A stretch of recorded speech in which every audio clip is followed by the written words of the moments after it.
Hi everyone, welcome to Discovering Buddhism. My name's Alan Marsh. This is our fourth class in the topic of all about karma. I hope you're all well.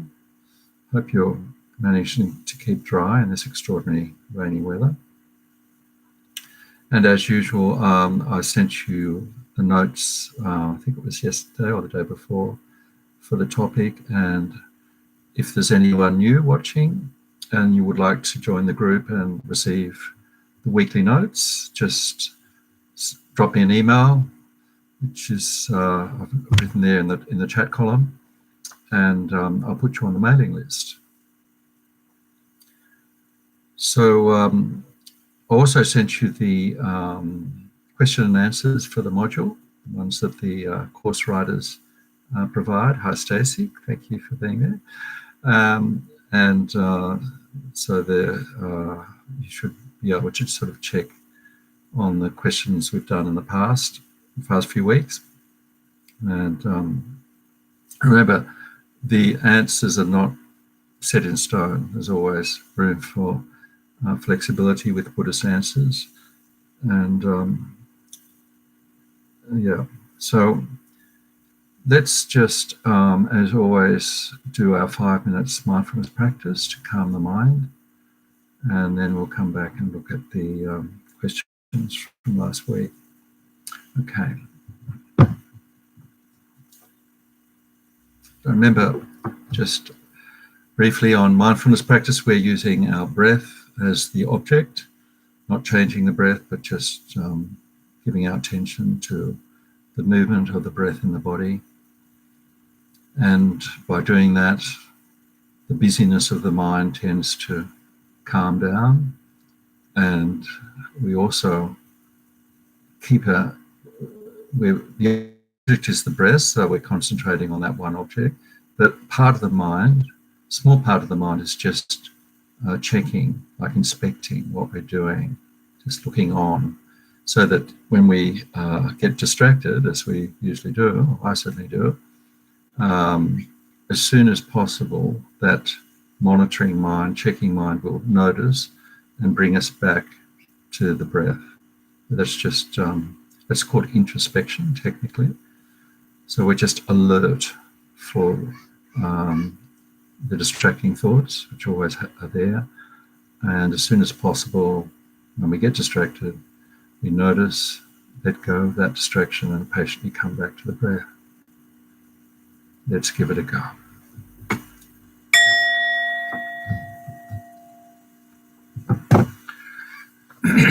Okay, just getting ourselves in a comfortable position.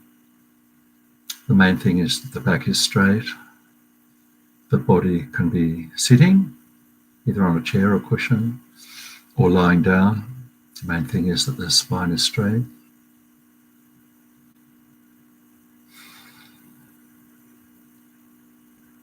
And we now just consciously bring our attention into the body and into our mind, checking out what's going on internally.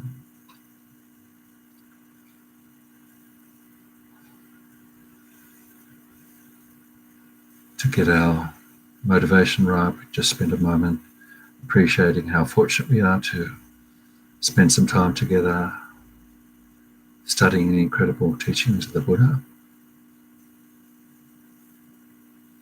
and also being able to do some practice, taking care of our minds.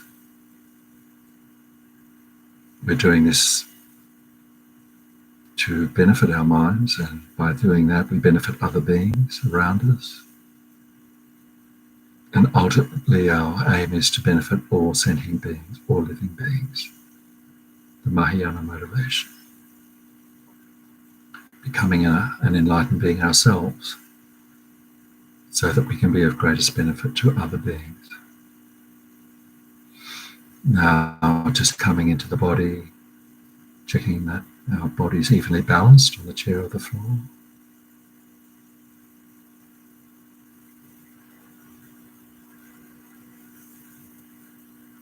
Shoulders are relaxed. The eyes can be closed or just gazing gently ahead.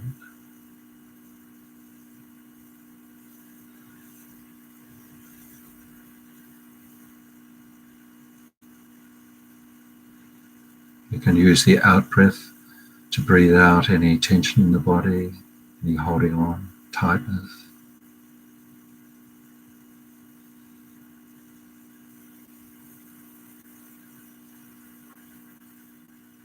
You can also imagine breathing out any stress in the mind, busyness of the mind, the busy day we've just had. You can let that go. Time to relax. Time to take care of our mind.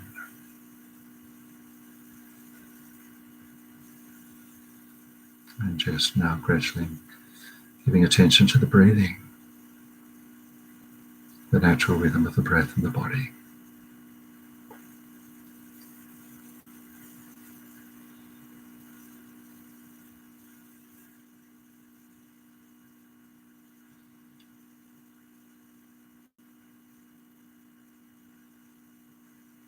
Nothing to change, just observing what's happening all the time, the movement of the body with each breath.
Staying with the breath, full flow of the in-breath, full flow of the out-breath.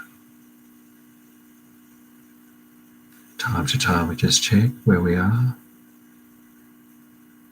noticing any distractions, letting go of those distractions, gently coming back to the breath.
Okay, just relax.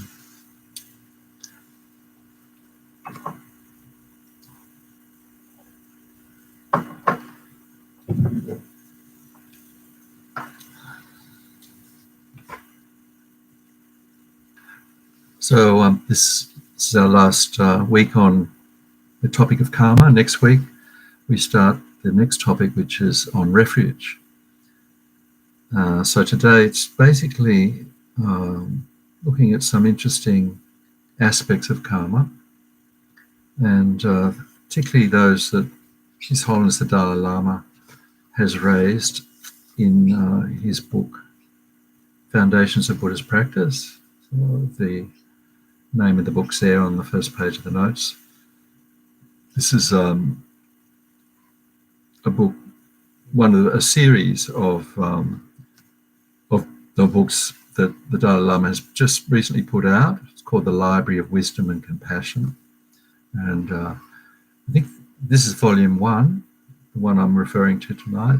But I think he's published 6 or 7 books so far on different topics of the Lam Rim, different topics of on this introduction to Buddhists, or the overall teachings of the Buddha. It's actually not, it covers introductory material, but it also goes into greater depth as well. So let's begin by just looking at the 3 questions I've got there, just to refresh what we did last week.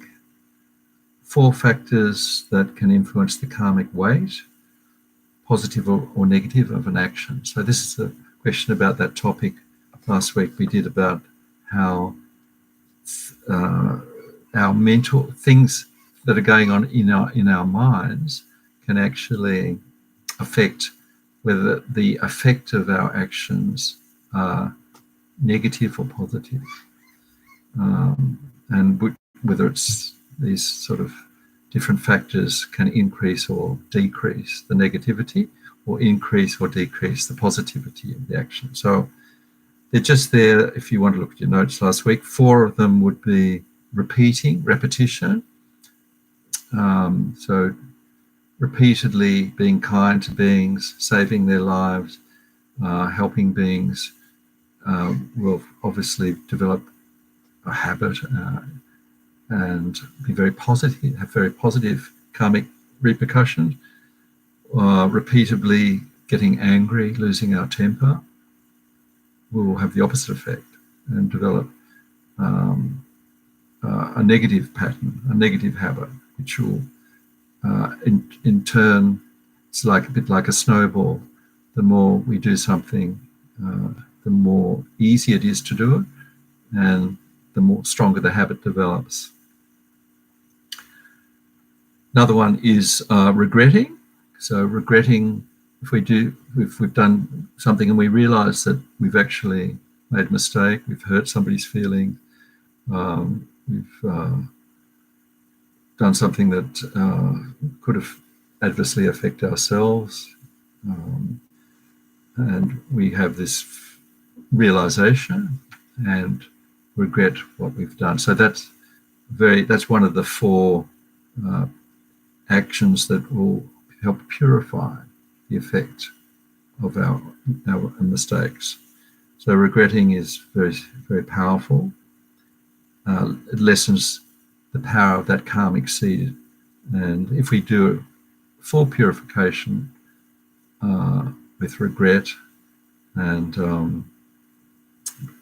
use a remedy and make a resolution not to do that again, then the action can be purified. So these, another one is intention. So intention is kind of the overall powerful factor that will affect what we do. A positive intention to help being, to be of use, to be of service, will overall have a positive effect, even though we may be acting in a way that may not really be helpful. That's why we need wisdom. Okay, so overall, the intention of what we do is very powerful. And I think we said earlier on in some earlier classes that sometimes karma is just defined as the intention, what we intend, which is a simplified sort of definition of karma. So intention, what we're thinking, what we're what our motive is while we're doing it. Other things, just looking at the list, rejoicing, which is the opposite of regretting. So if we're rejoicing in our own good deeds, that's fine. That's going to be very powerful. Rejoicing in what other people do, when we see them doing positive things in life, or having success, rather than feeling jealous, but rejoicing, well, they've got the good karma to have that success, have that wealth, have that education, have that good luck in business. That's extremely good way of developing our mind, what we call acquiring merit, giving the mind some soft and positive basis. So rejoicing,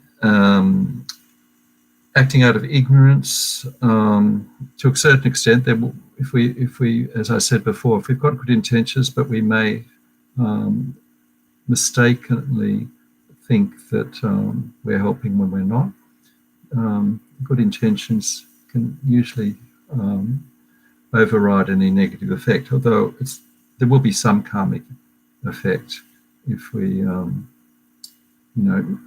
acting out of ignorance, not knowing really what's going to help the situation. So without dwelling on that, if you want to just refresh, have a look at the notes from last week. Okay, so what are the four opponent powers? So this is the powers that are used to purify our actions. So remember that although karma is said to be definite, that means it's going to have an effect. If we manage to, the exception is that if we manage to take action to purify the seeds that we lay down, the negative seeds, then we'll be able to actually completely avoid the consequences of the action if we do good full purification. So the four opponent powers briefly: regretting the action.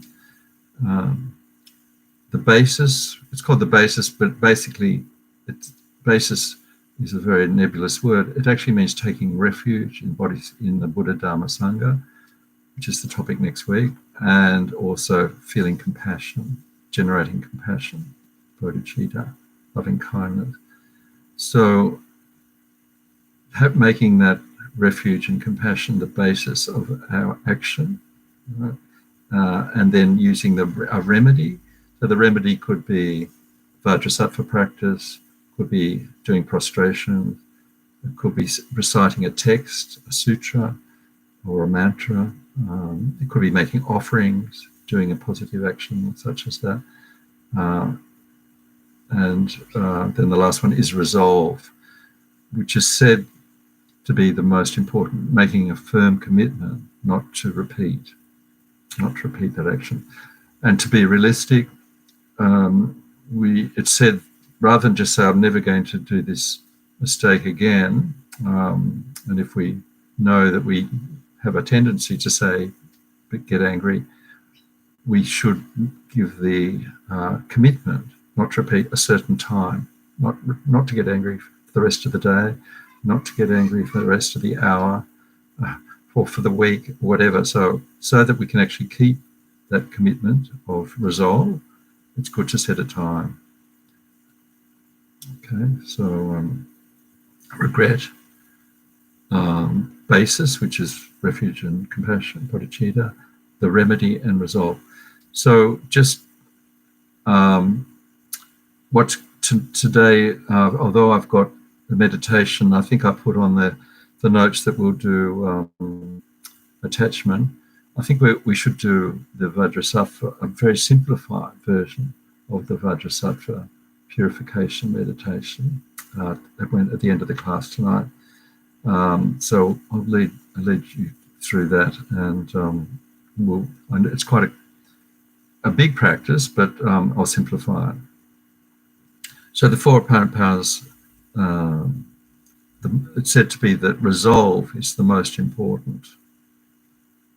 The last list 3 examples of remedies that could be used for purification practice. Probably just answered that. So there's doing prostrations is very common. Vajrasattva practice is one that very powerful, and one that we actually do at Vajrayana Institute. At least once a year, we usually have a weekend doing Vajrasattva practice, led by usually Venerable Daki, our very senior Sangha member there. Others are just making offerings to our teachers, or offerings to, it could be just practicing generosity to lay beings or holy beings. And the other very powerful one is meditation on emptiness, the nature of existence, how things exist, which is dependent on cause and conditions. So that's one of various. Another one is taking precepts, which is really what ordained people do for their whole life. They promise not to commit various non-virtues for their whole life. And we can, as lay people, we can take precepts for 24 hours. I think probably in another module we'll talk about the details of how to do that, the lay vows. So that's some of the different ways. Oh, and the other one, which I mentioned, because we're going to have this at Vajrayana Institute in the next month or two, I think, it's called a Nungne practice, which I mentioned last week, which is basically a practice which is based on Chenrezig, the Buddha of compassion. It's quite an extreme practice because there's a fasting involved. Runs from Friday night, or I'm not sure the exact dates, but just check the Vajrayana calendar. Usually starts Friday night and ends on Monday morning, and involves prostrations. It involves repetition of prayers, repetitions of mantras, and then there's a fasting period where there's no eating or drinking for 24 hours.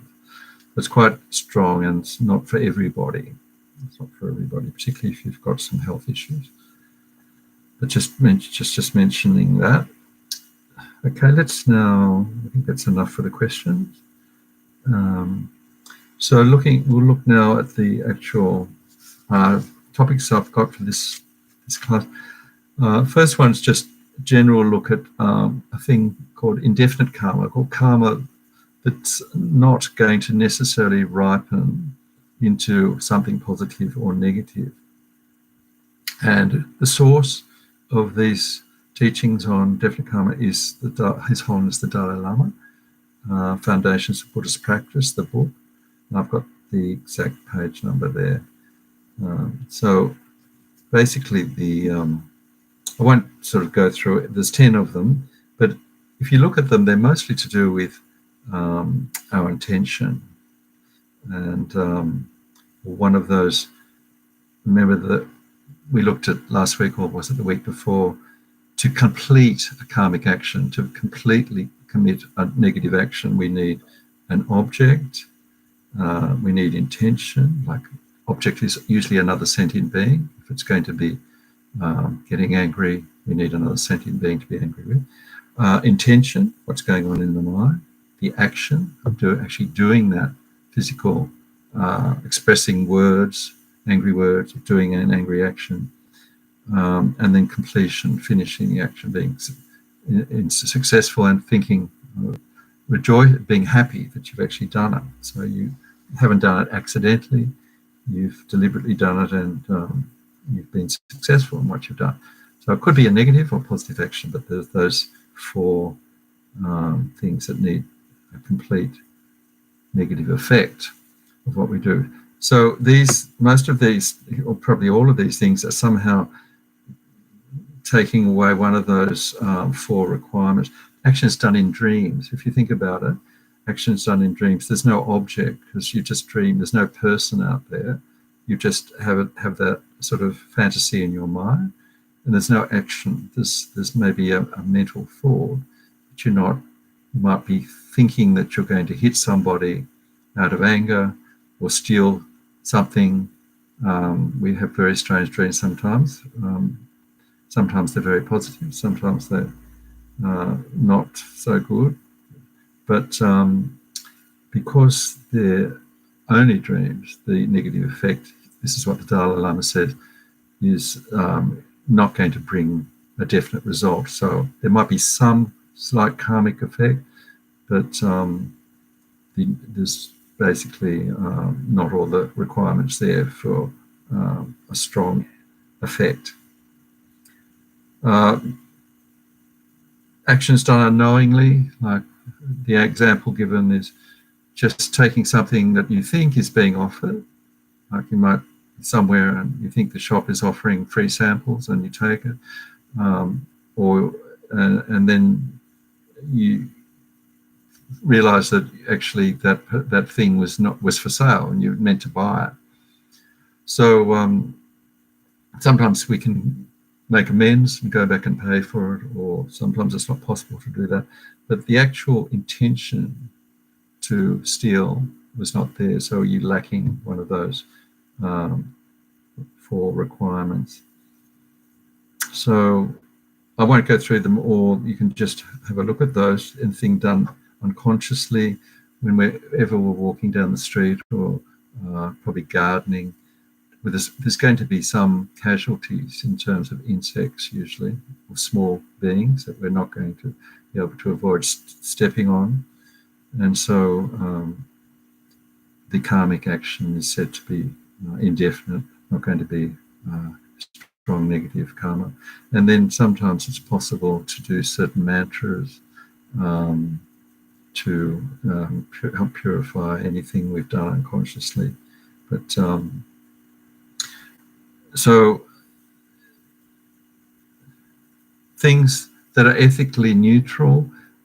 So just as we noticed before in previous classes, just sleeping and doing nothing like animals do doesn't mean we're acquiring a virtue of not doing something. It doesn't mean we're acquiring the virtue of not stealing, not getting angry, not killing.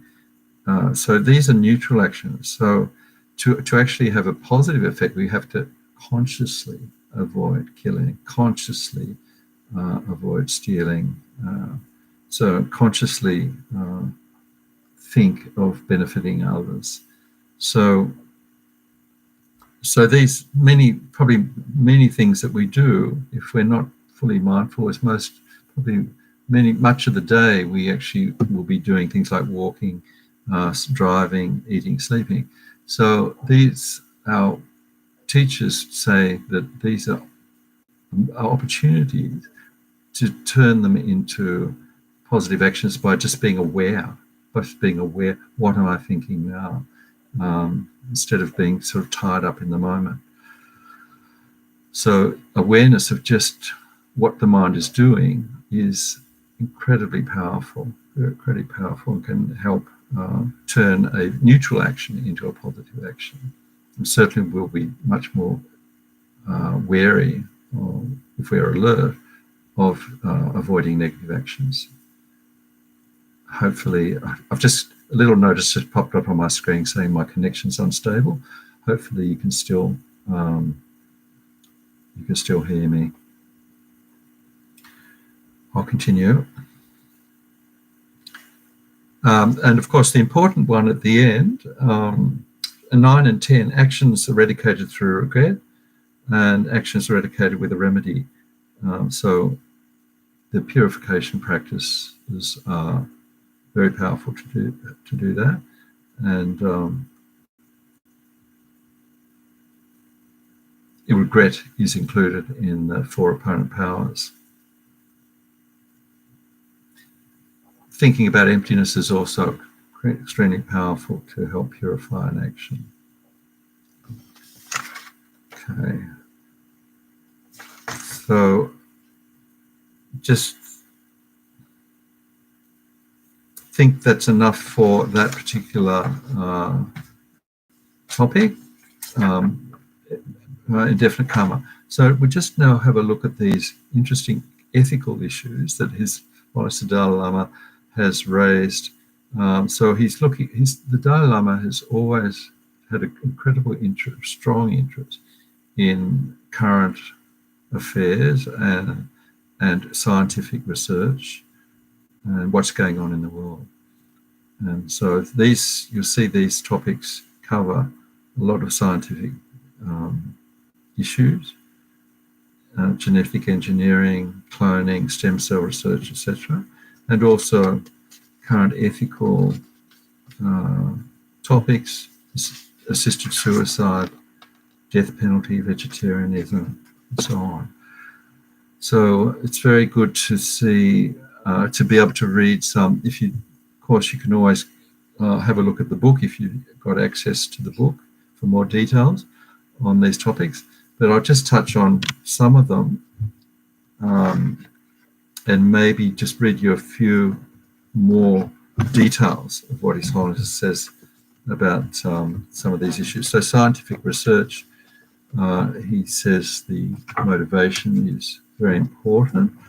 Probably a very good example of scientific research would be the research that was done during World War II to discover nuclear energy and use it to develop the atomic bomb, which was used to help win the war.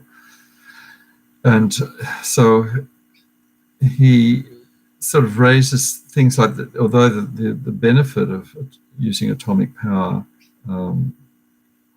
for peaceful purposes may have been an offspring, he says that the motivation of why he's thinking about the actual scientists who are doing the research, what's driving them. If it's for peaceful purposes to benefit humanity as a whole, he said that's very good, but there also needs to be thought given to what the effects will be, even though that might be the thought. For example, nuclear energy has uses for peaceful purposes, but it also has incredible dangers. It has the dangers of being uncontrolled, such as the Chernobyl disaster, and also being used in wars to kill other people. And so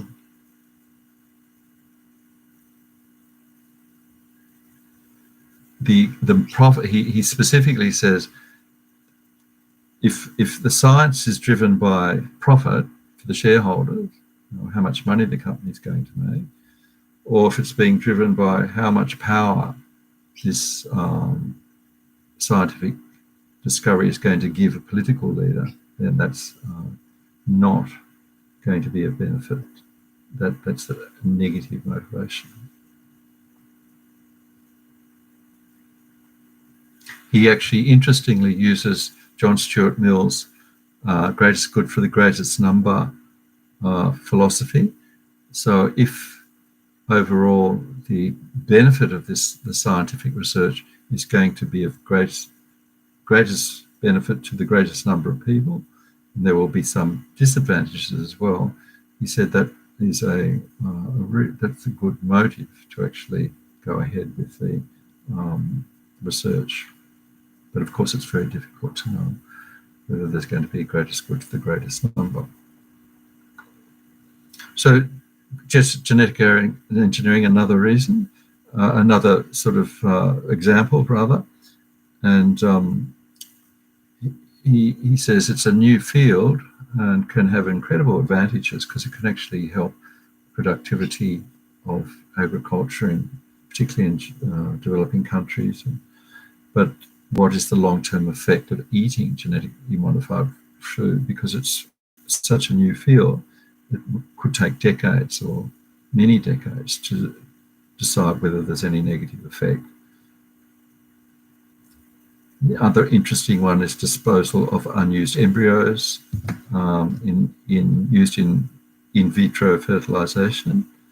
And he says that even though the Buddhist view of conception and is that the time, the beginning of birth, the time of conception, when the consciousness enters the conjoined two cells of the parent, is said in Buddhist teachings to happen in the womb. So he says he's not sure. It doesn't, whether there will be, when we use in vitro fertilization in a test tube, whether the consciousness of the being will enter in the test tube. He says we're not sure. So therefore there's uncertainty as to whether destroying or what we do with the unused embryos in vitro fertilization is going to be killing consciousness beings that have already commenced their life. The other one is, these are sort of very difficult things to have a definite answer about whether they're going to be beneficial or not, whether there's any karmic aspects. Animals used in research nowadays, there's usually great effort made not to be use cruelty to animals or have any cruelty to animals in developing medicines and various other discoveries. But if there is only the balance, the question is, is it beneficial to harm some small number of beings in order to save the lives of a very large number, such as developing a vaccine in the pandemic? Not sure whether any animals were actually used in that, but that's an interesting example. So overall, the vaccines have saved the lives of probably millions of people. But were there any other downsides? Were other beings, living beings and animals, used to test them? Not sure.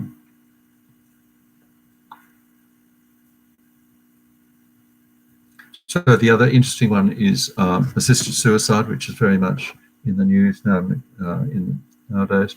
Most states in Australia will allow assisted suicide in certain situations, but the thing in the debate in the political spectrum that's missing is karma. There's no awareness or understanding of karma within the political spectrum, and so they're only looking at what appears to be happening. If the patient appears to be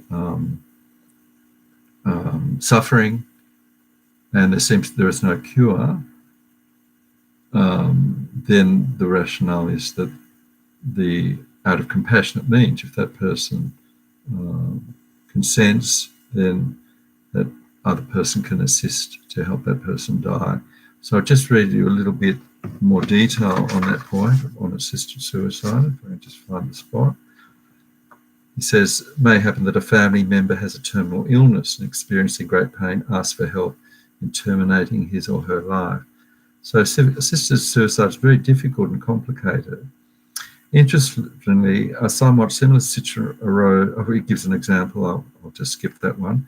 It's quite detailed. So he says, making a decision to put someone out of their suffering is difficult, and we don't know where he or she will be reborn.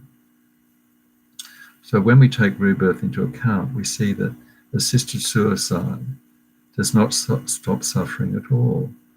So does not stop all suffering. Sorry, that's a very important correction. We see that assisted suicide does not stop all suffering. So what he's suggesting there, correction, we see that assisted suicide does not stop all suffering. So what he's suggesting there, the potential spiritual practice can still go forward even when one is terminally ill.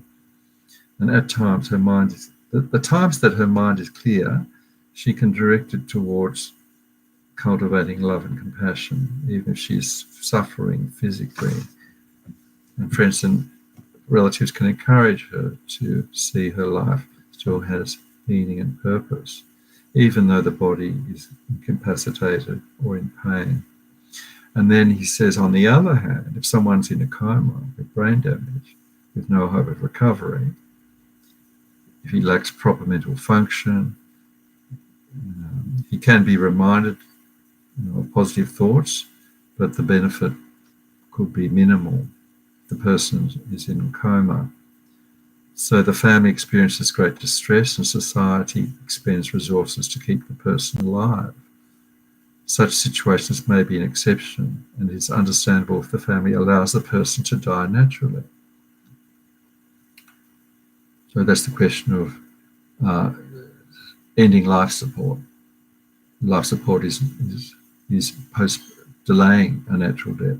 So he's suggesting there may be some situation where it may be beneficial overall, both for family and for the facilities for a person to die naturally.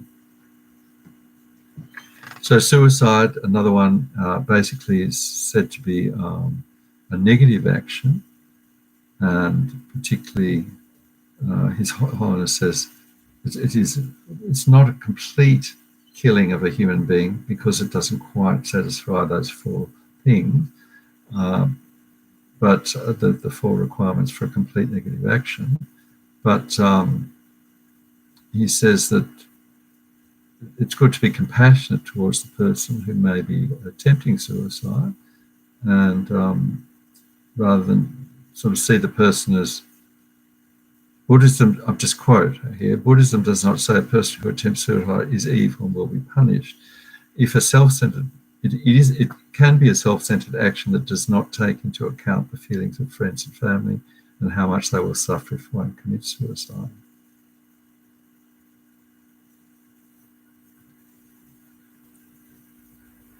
And he says, if we could be assured that that in death we'd find lasting happiness and peace, the person's wish to die might have some reasoning. However, we lack that guarantee. Death is not a cure for pain. Okay, so the more we recognize while we're alive now, so this is sort of emphasizing the preciousness of having a human life. Even though it might be difficult, the more we recognize the purpose and value of our precious human life, the more we'll find meaning, and the more we'll appreciate our good fortune to have this wonderful human brain and a human heart. So the death penalty, His Holiness is very much against it, and there's so many disadvantages. There's the aspect of committing a negative action as revenge for somebody who's also committed a negative action. You're committing another negative action, like the person has committed murder, then you're actually intentionally killing that person as the penalty. So committing the same karmic act. The other aspect is the mistakes that can be made, particularly now that the science of genetic tests can reveal that somebody has been wrongly convicted. Decades later, it can be found that if the wrong person was convicted, and if they've been killed, of course, it's too late. If they've been in prison, they can be released and compensated, which is better than at least something. So just to quote, even if we don't consider the karmic consequences in future lives, many disadvantages of the death penalty are evident. Society may allow the death penalty in order to punish offenders and prevent them from reoffending, to deter them, but research has shown that executing offenders does not accomplish these aims. And then he talks about human beings are not violent by nature, unlike tigers. The basic nature of each sentient being is pure. Human beings become violent owing to their afflictions, which exist in all of us. Though each of us has the potential to commit a crime, as long as ignorance, hostility, or attachment are within us, how can we self-righteously condemn others as evil? Very compassionate approach by His Holiness. Vegetarianism, he's very much in favour of, but with the proviso that it doesn't adversely affect our health. So His Holiness was vegetarian. He tells this story quite often for many years when he left Tibet, because of course Tibet is such a high altitude that it's really not possible to grow crops all the year round. So meat is very much part of the diet. But when His Holiness came to the West, he actually became vegetarian for many years, and then he did suffer various illnesses and was advised medically that he should eat some meat. But he says if it's possible, if you don't have that issue, it's very beneficial to be vegetarian. And he talks at some length about that.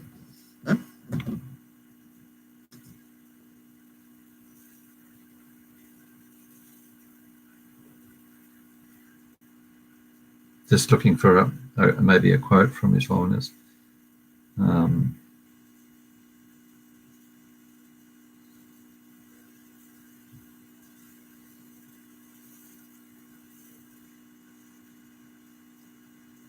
Many people can be vegetarian without adverse consequences. Take care of their diet. Okay, so neutering pets, interesting, to prevent the uncontrolled reproduction of animals so that they become strays and suffer greatly. So he's very much in favour of that, even though there might be some suffering from the actual neutering, but it could be quite a small amount of suffering compared to the suffering of not having enough to eat, spreading disease, and the suffering that will follow from having uncontrolled reproduction. Sexual ethics. So these are interesting. Basically, the attitude is whether to avoid harming others. So this, you can see how this conflicts to some extent to the sort of Judeo-Christian attitude. Prostitution, if there's no harm to others involved, he doesn't see nothing inherently morally wrong with it. But of course, there's the possibility of exploitation of the sex worker by those who are employing them. So it's not completely the circumstances need to be checked. Is there any suffering or exploitation involved? And homosexuality and pornography.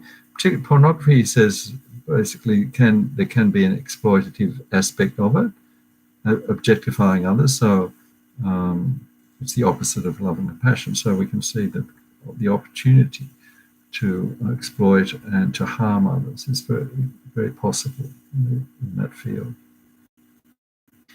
Basically, the teachings on sexual ethics are quite not common. Mostly, they're teachings on that I, in my experience, teaching by His Holiness and my own teachers, is about compassion for others, avoiding harming, and as much as possible helping others.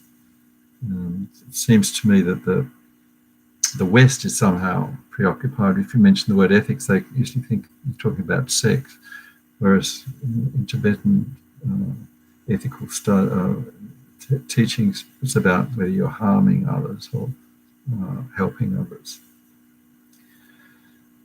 A few other comments just before we do the meditation. Just quickly looking down the list, if you've got your notes there on page 3, don't worry if you don't have them, you don't have to follow.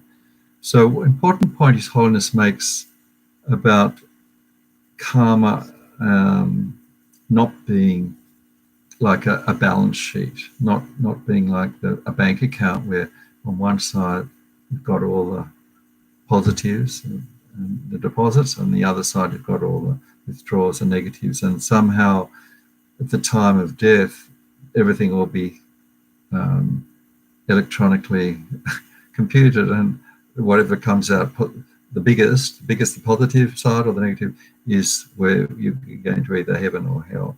So he says this is not the way it works. So just to quote, our rebirth is not due to the sum total of all our countless karmic seeds on our life stream, but whichever seeds ripen just prior to our death. So this goes with the idea that one karmic seed can prevent another karmic seed ripening.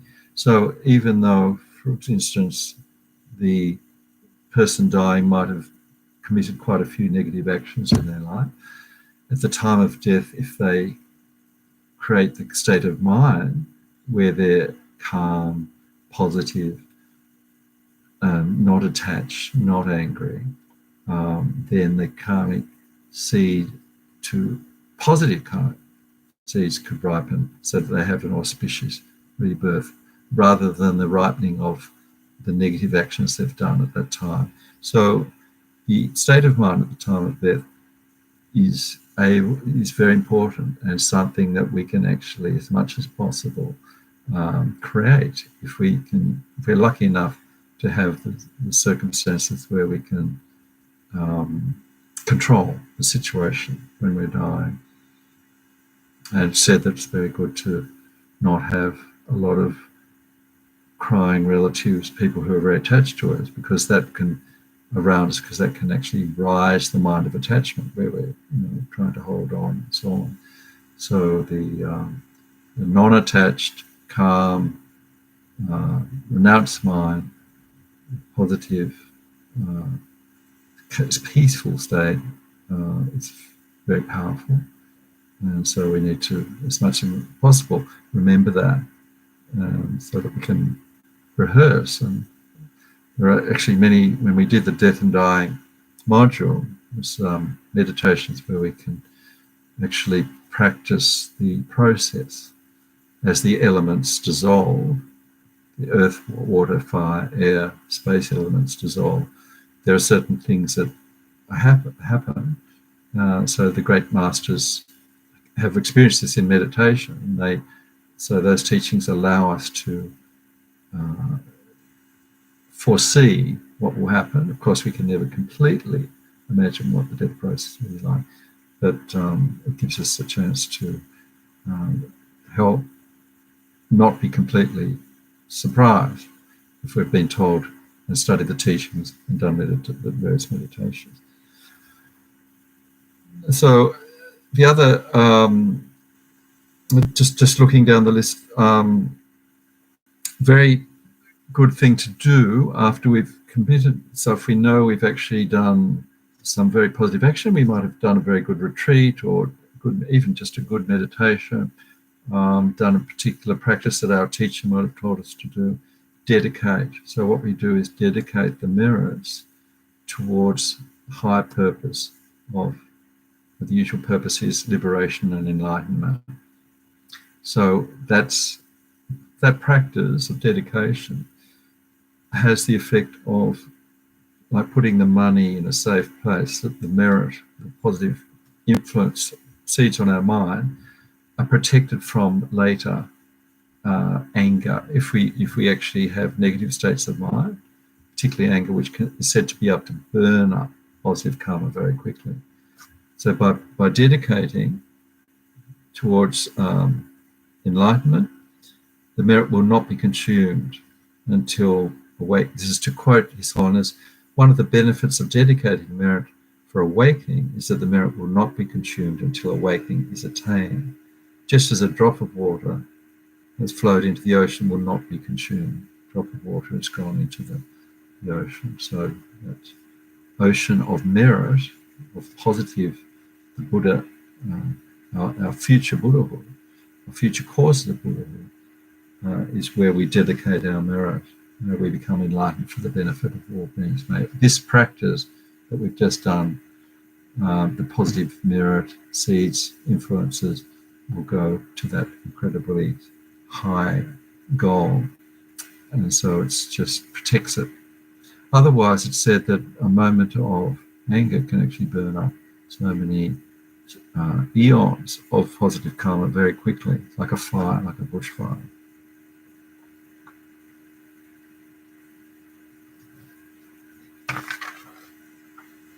And then, interesting observation, just to sort of kind of see karma in action, is the behaviour of children. And His Holiness says some children like to kill incense or torment animals, and others have a natural inclination to help others from a young age, even though the parents may not have explicitly taught them. These children are habituated with those emotions, either anger or compassion, in previous lives. So it's kind of a demonstration that there is some influence on that person's mind coming from outside this life. Obviously, previous lives may not be exactly the last life. It could be infinite numbers of lives that child has been influenced. So, or another good example is the difference between twins, because twins are genetically identical. Modern science often says that the behaviour of humans is very much genetically motivated, but twins have exactly the same genes, and so sometimes you get identical twins who are very different in temperament. I mean, sometimes they're very similar as well, but the explanation of different they both had different past lives, different sort of stores of karma coming into this life. So they come from various. The mind stream has different imprints on them. So the karmic imprints is what makes them behave differently. Now, last question, and you sometimes hear this amongst Buddhists that if somebody is suffering, we shouldn't. That person is burning up their bad karma, so there's no need to actually help them, because then they haven't got the chance to burn up the negative karma. They might have to suffer in future lives. So His Holiness says, is helping suffering people interfering with their karma? He says this sort of thinking is foolish, and compassion is what we should be practicing when we see people suffering. And she should always be reaching out to help them and help alleviate their suffering if possible. And he said by not acting, we create the karma not to receive help in ourselves, either in this or future lives. We're creating negative karma for ourselves.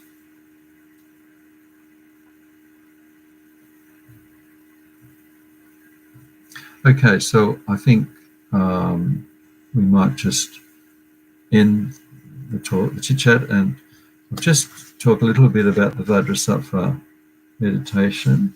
Now, this, if you, I think I sent you all in the first class Renata's transcript of Renata's teaching, which also has meditations added to it by Yeshikadro and Kendall Magnuson. So Yeshikadro, a very senior nun in the organisation, and Kendall Magnuson is a very well-respected teacher of Buddhism, and she works at the education department of FPMT.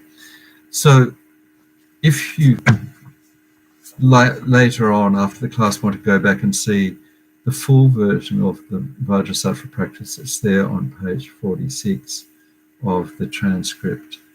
So Vajrasattva practice is quite a big practice. It involves it's in some tantric sort of visualizations. It involves a mantra, but it also involves the four purification practices that we've been talking about. So I'm going to use the practice that is in the transcript as a base, but simplify it so that we can actually do it quicker, but also I'll leave out some of the more advanced side of it. So there's a really good booklet that I forgot to put on the reading list, and I might send you an email tomorrow just telling you what it is, called Becoming Vajrasattva by Lama Yeshe. And it's a little booklet. It's either free or very cheap on the FMT store, at the FMT store, or at the Lama Yeshe Wisdom Archive website. And sort of that, it's a good introduction to the practice of Vajrasattva as a purification practice based on teachings by Lama Yeshe. So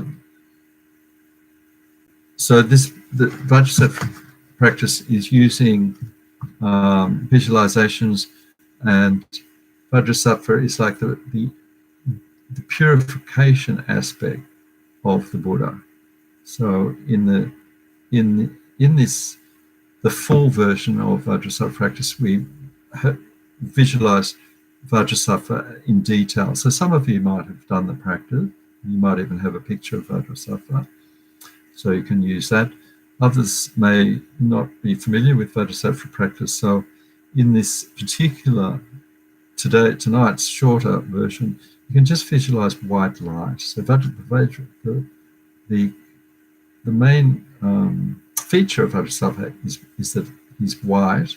He embodies the power of purification and all the wisdom and compassion of the Buddha in the form of a white being, white Buddha. So in this one, if you're not familiar with the form of Vajrasattva, you can just visualize a ball of white light, in which we visualize it above our heads. And as we recite the four opponent powers and the mantra, we can visualize white light pouring down, which purifies all our negativities, all our negative karmas, all the negative light. So the mantra is quite a long mantra. The purification mantra is a 100-syllable mantra, 100 syllables. So in this particular, there's a short mantra, which is only just a few syllables. It's called, the short mantra is Om Vajrasattva Hum. So in the shorter version, we'll use the short mantra, although I will say the long mantra once, and we'll just say 28. So the number of mantras usually said in a particular purification Vajrasattva practice is 100 repetitions of the long mantra or 28 repetitions of the short mantra.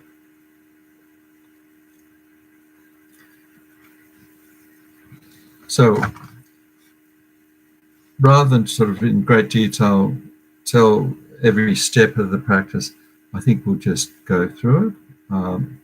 And if you happen to have your transcript there, it's on page 46. Otherwise, just listen to the guided meditation. So remember, just listen to the guided meditation. So remember to become so visualization. All right. So let's do the practice. Probably be about 10 or 15 minutes. Let's get in a comfortable position.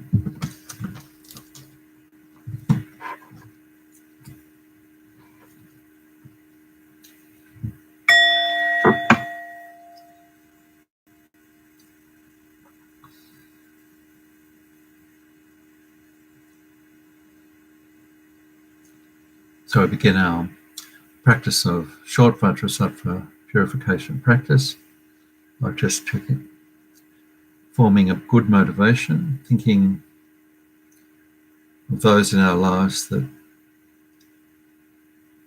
we know and we want to help in some way.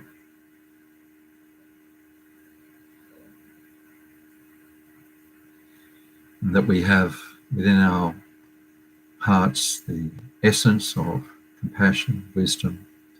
We have Buddha nature and our ability to help others.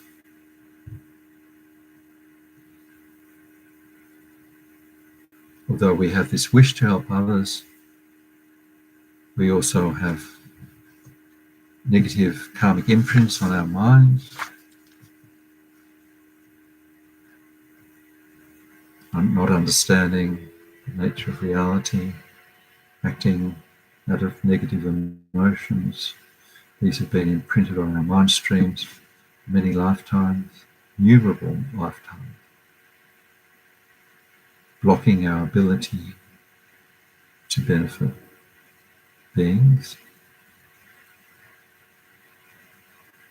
and forming a wish to be free of these limitations, these negative habits.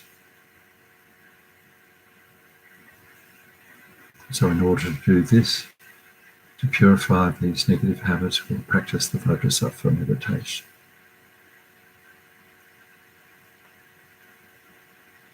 So we begin by just visualizing all living beings in human form around us.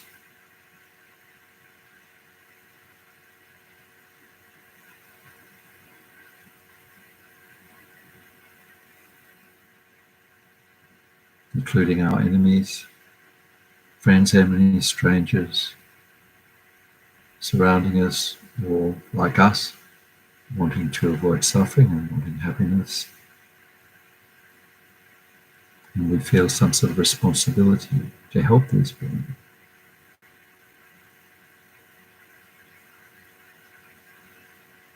So with this wish, we take refuge. Means we take refuge in Buddha, Dharma, Sangha. That's called the Triple Gem. The Buddha, the mind of enlightenment, our own Buddha potential to become enlightened. The Dharma are the teachings that will allow us to become enlightened, like the pathway. And the Sangha, those people, those teachers who are teaching the Dharma, and those our fellow Buddhist students who are studying the Dharma, who take refuge in those three, Buddha, Dharma, Sangha.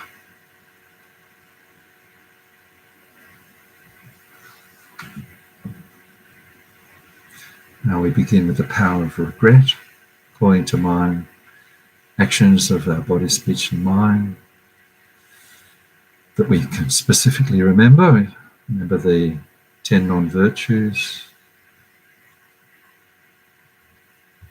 physical of the body, virtues of killing, other being, stealing, sexual misconduct, for the non-virtues of speech, lying, gossip, harsh words, etc. And the non-virtues of mind, thinking malice towards other beings, doubting or denying the Dharma. So these negative actions of body, speech and mind bring about more suffering for ourselves and others.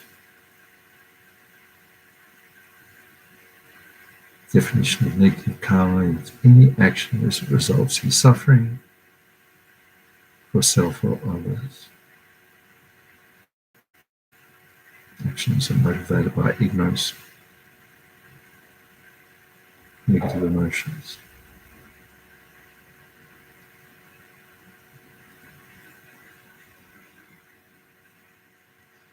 So we just using the power of regret, feeling regret for these negative actions, how they hinder our journey to enlightenment, feeling that we would like to purify these actions, the effects of the seeds of these actions in our mind stream, wanting to rid any imprint they may have on our mind.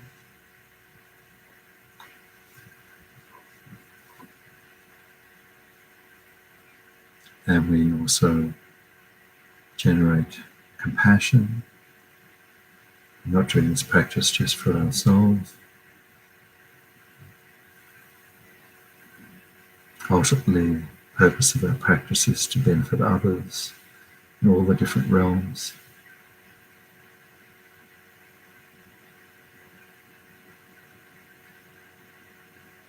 To end their suffering and its causes, and lead them to enlightenment. So, in order to do this, we need to become enlightened ourselves.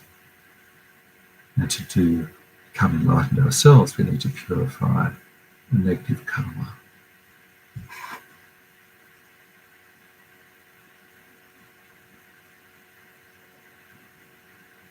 So, we generate this wish to be free of negativity, all the karmic obstacles we have on our mind stream, all the negative habits.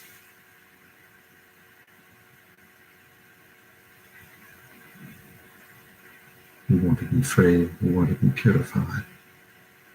Now we visualize above our head, on the crown, just above the crown, sitting on the lotus. We can visualize Vajrasattva if we know the form of that Buddha being.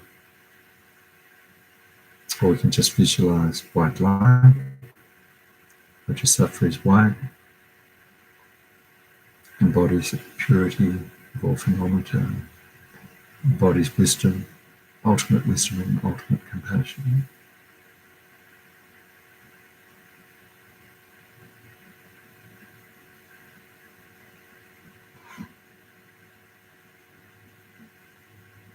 Or we can imagine that ball of white light also embodying the mantra, the purifying mantra. And we'll just recite short mantra, Om Vajrasattva, Om, 28 times. Visualizing white light pouring down from Vajrasattva, white light above our crown, purifying all of our negativities, our body, speech and mind.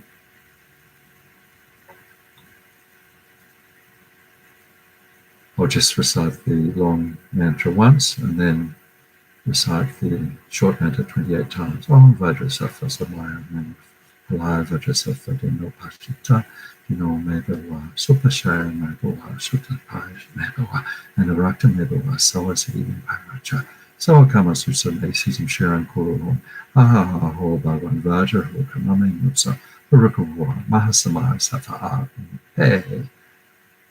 Now the short mantra, Om Vajrasattva, Om Vajrasattva, Om Vajrasattva, Om Vajrasattva, Om Vajrasattva, Om Vajrasattva, Om Vajrasattva, Om Vajrasattva, Om Vajrasattva, Om Vajrasattva, Om Vajrasattva, Om Vajrasattva, Om Vajrasattva, Om Vajrasattva, Om. So we visualize that stream of purifying nectar pouring down from that white ball of Vajrasattva light above the crown, cleansing our body, speech and mind, like a shower. Every single obscuration, negativity washed away.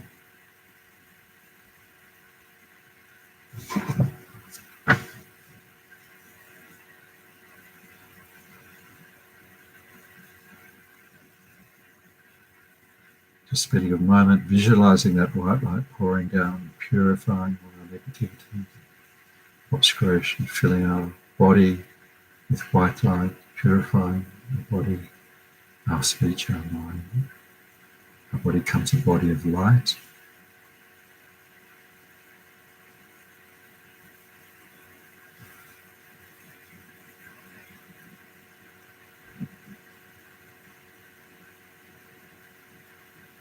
Generating a belief that this purification is possible.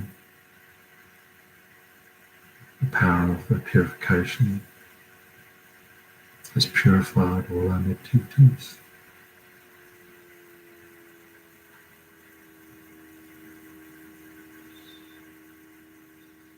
And then we use the fourth opponent power, resolve, vowing never to commit negative actions of body, speech and mind, which I can easily abstain from. The ones that are easy to abstain from, we can commit to abstaining forever, for the rest of our life. Those that are hard to abstain from, we can commit for a day, an hour, or at least a short time.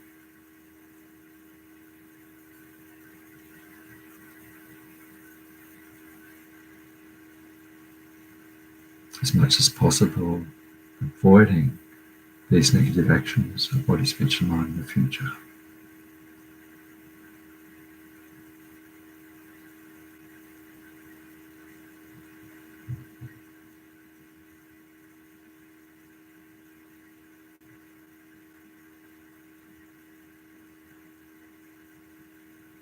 And we now visualize that white light above our crown coming down and filling our body with pure white light, purified white light.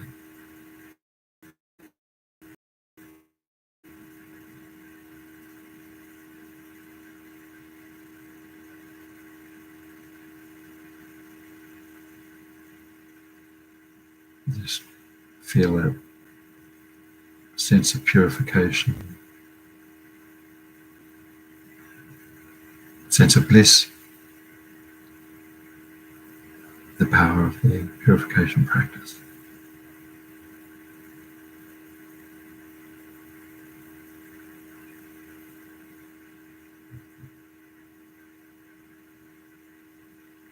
So then we can just dedicate that due to the merit from this meditation, tonight's teachings, all the positive actions we've done in the past, we'll do in the future. We dedicate towards becoming a purified, perfect Buddha being, a liberated, enlightened being, so that we can lead other beings to enlightenment.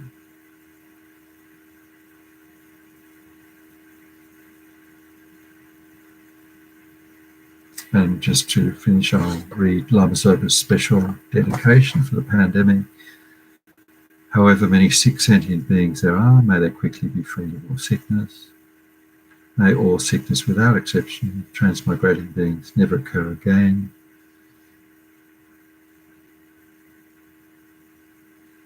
May all wars, or sickness, or famine, or torture, poverty, economic problems in the world, and all dangers of earth, water, fire, and wind be pacified immediately. May perfect peace and happiness prevail in everyone's hearts and everyone's lives. May the Buddha Dharma last for a long time. May sentient beings in the world meet the Buddha Dharma and achieve enlightenment as quickly as possible. Dedicated to that.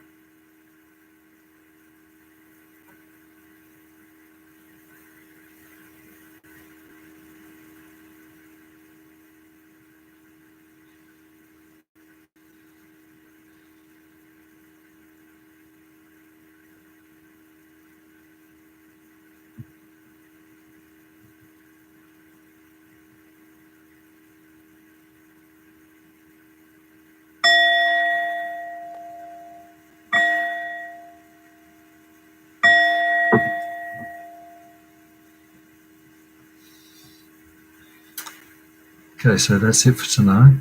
So great to see you out there. Hope you stay well for the coming week and stay dry from all the floods and fire and rain. Not fire, but rain.